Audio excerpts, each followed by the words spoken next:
E aí, galera, tudo bem? Vamos trabalhar hoje a segunda partezinha sobre trigonometria, um conteúdo extremamente importante aí para o seu colégio, para o Enem, para os vestibulares, tá certo?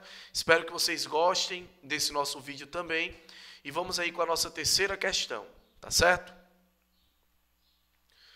Trigonometria parte 2, tá? E vamos trabalhar a nossa terceira questão sobre esse assunto. Considere o produto abaixo, cujos fatores são cossenos de todos os arcos trigonométricos, cujas medidas em graus são números inteiros pertencentes ao intervalo. Nessas condições é correto afirmar que... Aí você tem, tá certo, a ideia do que ele quer. Ele falou primeiramente o seguinte.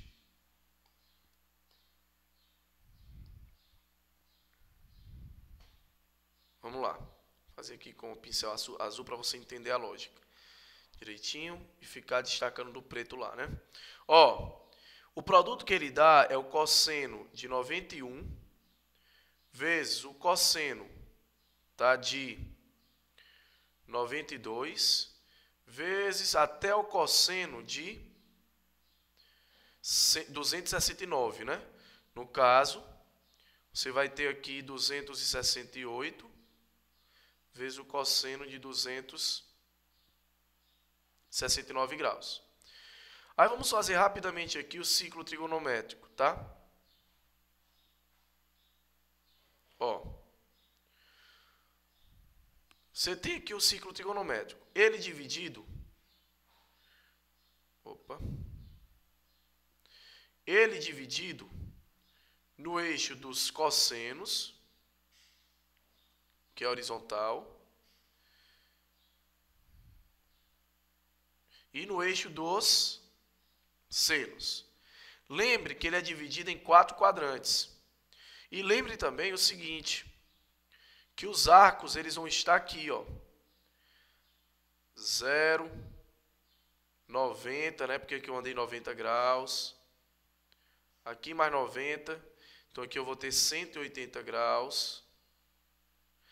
Aqui mais 90, então eu vou ter 270. Aqui mais 90, eu vou ter 360. Tá certo? Eu vou ter primeiro, segundo, terceiro, 4 quadrantes. E vou fazer o seguinte. Vou trabalhar aqui da seguinte forma. Perceba que de 91 a 269 está entre 90 e 270. Então, o cosseno vai estar no segundo e, consequentemente, no terceiro quadrante. Então, no terceiro quadrante, os cossenos eles são negativos. Olha aqui a parte negativa, né? Ó. Certo? Só é você lembrar daquela regrazinha que os professores utilizam muito para você memorizar, né? O chamado setaco. Né? 12, 13 e 14. O seno é positivo no primeiro e no segundo. A tangente é positiva no primeiro e no terceiro. O cosseno é positivo no primeiro e no quarto. Tá certo?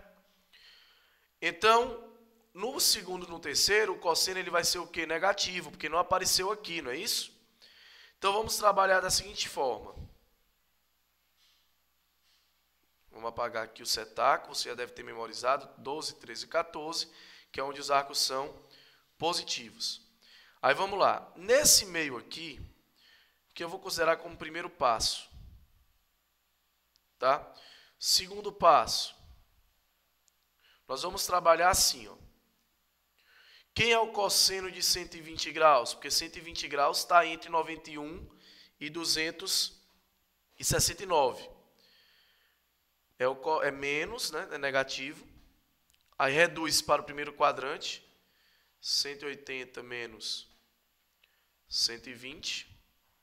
Tá? Vai dar cosseno de 60, né? Porque aqui é 60 graus, ó. Quanto é o cosseno de 60? 1/2. Então vai ser menos 1/2. O cosseno de 180 graus, ele é menos 1. E o cosseno de 240, por que 240, Elias? Porque o 240, ele aparece, né? Então, eu vou me jogar lá para o outro lado, tá certo? Ele vai ser menos, da mesma forma que eu fiz lá anteriormente, só que agora vai ser 240 menos 180. Por quê? Porque 240 está no terceiro quadrante. Aqui também vai dar 60 graus, então vai ser menos 1/2 também. O que é que vai acontecer aqui? Vamos para o terceiro passo. P vai ser igual. Eu já sei que no meio entre cosseno de 91 e cosseno de 269, eu já tenho 3 fatores, que é o menos 1/2, que é o menos 1 e que é o menos 1/2, tá certo? Ó, saindo da tela, olha aí, ó, sair da tela, legal, né? Então é o seguinte, nós vamos sobrar K cossenos, K fatores, né, do cosseno.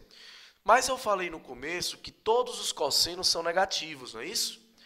Então, preste atenção no seguinte. Esse P vai ser menos, marcar aqui de vermelho, menos com menos dá mais, mais com menos dá menos. Então, aqui dá menos. 1 vezes 1 é 1, vezes 1 é 1, aí vai ficar em cima no numerador 1. E embaixo vai ficar 2 vezes 2, 4, tá certo? Vezes K. Mas, Elias, eu não entendi o que é esse K. Eu não estou conseguindo entender o que é esse K. Esse K, pessoal, eu tirei 3 cossenos aqui porque eu encontrei os valores deles, né?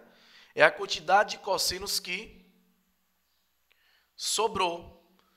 Agora, eu tenho que ver quantos cossenos sobraram nessa história toda, né? Então, primeiro eu tenho que ver quantos cossenos eu tinha.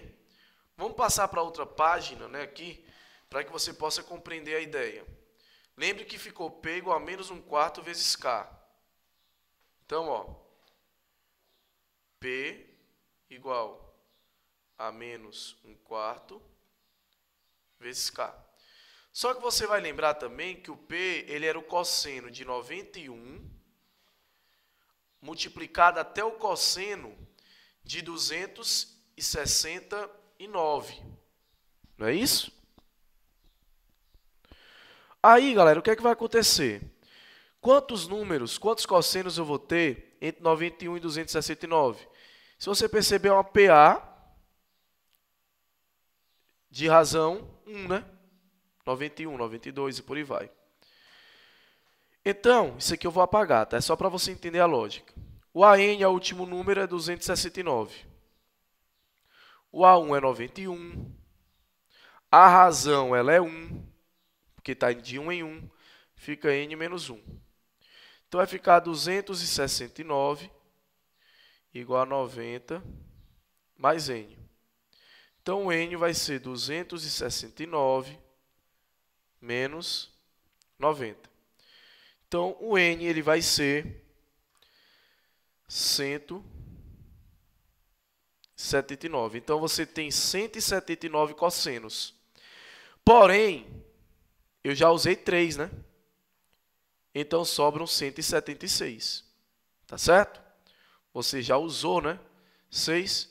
Então, vamos passar aqui para a próxima página, né? Quando precisar, eu volto. Tá certo? Então, quem é o P? Nós já tínhamos feito ali, é menos 1/4 vezes K. Onde K tem 176 fatores negativos. Por que negativos? Porque todos os arcos negativos, né? Por que negativos? Porque todos os arcos eles estão no segundo e terceiro quadrante. E no segundo e no terceiro quadrante, o cosseno ele é negativo, tá certo? Então vamos lá. Outra coisa. O K são 176 fatores. Então já posso afirmar que o K ele é maior que 0. Por que ele é maior que 0? Porque eu tenho 176 números multiplicados, né? Se eu tenho 176 números multiplicados, quando você fizer o jogo dos sinais, é como se ficasse menos 1 elevado a um número par, né? Todos os números são negativos. Isso vai dar um número o quê, pessoal? Positivo. Tá certo? Então, por conta disso, eu já sei que o K é maior que 0. Aí surge outro detalhe. Ele é menor do que 1. Tá certo? Por que que o K é menor do que 1, né? Esse produto de números aí é menor do que 1. Esse produto de cossenos, né? Porque perceba, se você, com exceção dos cossenos que fazem parte dos eixos, que é o de 0, 90, 360 e tal, se você multiplicar 2, 3, 4 cossenos quaisquer, certo? Então, no segundo e no terceiro quadrante, ele vai ser menor do que 1, ok? Perceba que eu já tirei, inclusive, os cossenos de arcos notáveis, que nós já conhecemos. Então, baseado nisso, eu já sei que o K é maior que 0 e menor que 1. Então, vem aí o nosso quarto passo. P não é igual a menos K sobre 4, né? Porque 1 vezes K é K. Então, eu posso afirmar, multiplicando aqui meio pelos extremos, que menos K é igual a 4P, né? Multiplica por menos 1. Posso afirmar que K é igual a menos 4P. Esse é o valor de K. Menos 4P. Quinto passo. Como K é maior que 0, então menos 4P é maior que 0. Multiplica por menos 1. 4P vai ser menor do que 0. Isso quer dizer que P é menor que 0, né? Só passar o 4 lá dividindo. P é menor que 0. Até aqui tranquilo, né? Aí vamos agora sabendo que ele pode ser menor do que 1. Se o K é menor do que 1, K não é menos 4P, então menos 4P, tá certo? É menor do que 1. Opa. Aí você multiplica por menos 1, fica 4P maior do que menos 1, tá certo? Ó.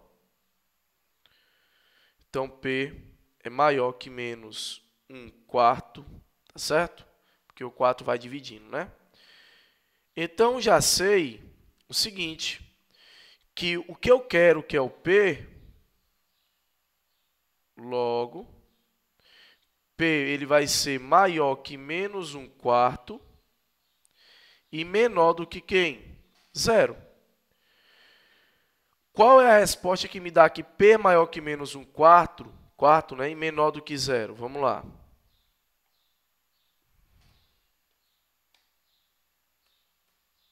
Resposta correta. P é maior que menos 1/4 e menor do que 0. O item correto é o item B. Tá certo? Espero que vocês tenham compreendido, tá, essa ideia, para que possamos juntos aprender melhor essa parte de trigonometria. Eu sei que é um assunto complexo muitas vezes, mas vale a pena você estudar, porque caso caia numa prova, essa questão era mais estilo vestibular tradicional, né? Caso caia numa prova de vestibular tradicional, você vai estar apto a resolvê-la. Tá certo? Um grande abraço, fique com Deus, aguardo você no próximo vídeo.